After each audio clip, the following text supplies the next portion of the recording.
మైనార్టీల కోసం ప్రత్యేక డిగ్రీ కళాశాలలు, ఏఐ నైపుణ్య శిక్షణకు ప్రాధాన్యం, విద్యార్థులకు ప్రోత్సాహకాలు. సమీక్షలో సీఎం రేవంత్ రెడ్డి ఆదేశాలు. మైనార్టీ విద్యార్థుల కోసం ఉమ్మడి జిల్లా కేంద్రాల్లో ప్రత్యేక డిగ్రీ కళాశాలలు ఏర్పాటు చేయాలని ముఖ్యమంత్రి రేవంత్ రెడ్డి ఆదేశించారు. వీటిల్లో నైపుణ్యాభివృద్ధి, ఏఐకు ప్రాధాన్యం ఇస్తూ జీవనోపాధికి ఉపయోగపడే శిక్షణ అందించాలన్నారు.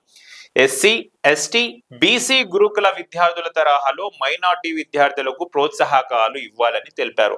మైనార్టీ విద్యార్థులకు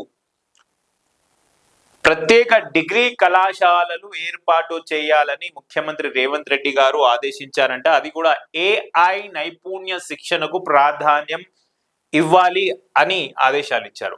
అండ్ విద్యార్థులకు ఎస్సీ, ఎస్టీ, బీసీకి ఎలాగైతే ప్రోత్సాహకాలు ఇస్తున్నారో అలా మైనార్టీలకు కూడా ప్రోత్సాహకాలు ఇవ్వాలని తెలిపారంట. మైనార్టీ సంక్షేమ శాఖ మంత్రి అజారుద్దీన్, ప్రభుత్వ ప్రధాన కార్యదర్శి రామకృష్ణారావు, మైనార్టీ సంక్షేమ శాఖ కార్యదర్శి షఫీయుల్లాతో కలిసి సచివాలయంలో శుక్రవారం సీఎం సమీక్ష నిర్వహించారు.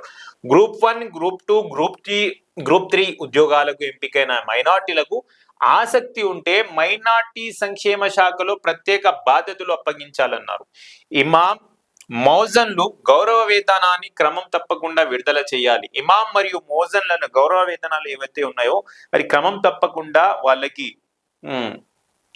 విడుదల చేయాలి అని కూడా ఆదేశించారంట ముఖ్యమంత్రి రేవంత్ రెడ్డి గారు. అదేవిధంగా గ్రూప్ 1, గ్రూప్ 2, గ్రూప్ 3 ఉద్యోగాలు ఎంపికైన మైనార్టీలకు ఆసక్తి ఉంటే మైనార్టీ వెల్ఫేర్ డిపార్ట్మెంట్ లో వాళ్ళకి బాధ్యతలు కూడా ఇవ్వాలని కోరారంట.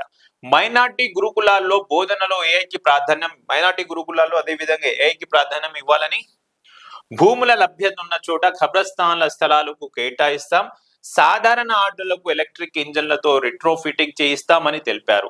మూసీ రివర్ ఫ్రంట్ లో భాగంలో గుడితో పాటు మసీదు, చర్చి, గురుద్వారా నిర్మాణాలు చేపట్టాలని అధికారులను సీఎం ఆదేశించారు. ఏదైతే మూసీ రివర్ ఫ్రంట్ లో భాగంగా మూసీ పరివాహక ప్రాంతాల్లో అక్కడ తీసేసి మూసీ రీమోడలింగ్ చేస్తున్నారు. అక్కడ మస్జిద్ తో పాటు చర్చి, గురుద్వారా నిర్మాణాలు కూడా చెప్పారు. గుడి, మస్జిద్, చర్చ్ మరియు గురుద్వారాలు అన్ని మతాలకు సంబంధించిన ప్రార్థనా స్థలాలు అక్కడ ఏర్పాటు చేయాలి, గుడి కూడా ఏర్పాటు చేయాలని ముఖ్యమంత్రి సీఎం రేవంత్ రెడ్డి అధికారులను ఆదేశించారంట. ఈ సమావేశంలో ప్రభుత్వ సలహాదారు షబ్బీర్ అలీ, ఎమ్మెల్యే మేడిపల్లి సత్యం, మైనార్టీ గురుకులాల చైర్మన్ ఫహీం ఖురైషీ, హజ్ కమిటీ చైర్మన్ గులాం అఫ్జల్ బియాబాని, వక్ఫ్ బోర్డ్ చైర్మన్ అజ్మతుల్లా హుసేని తదితరులు ఇక్కడ పాల్గొన్నారంట.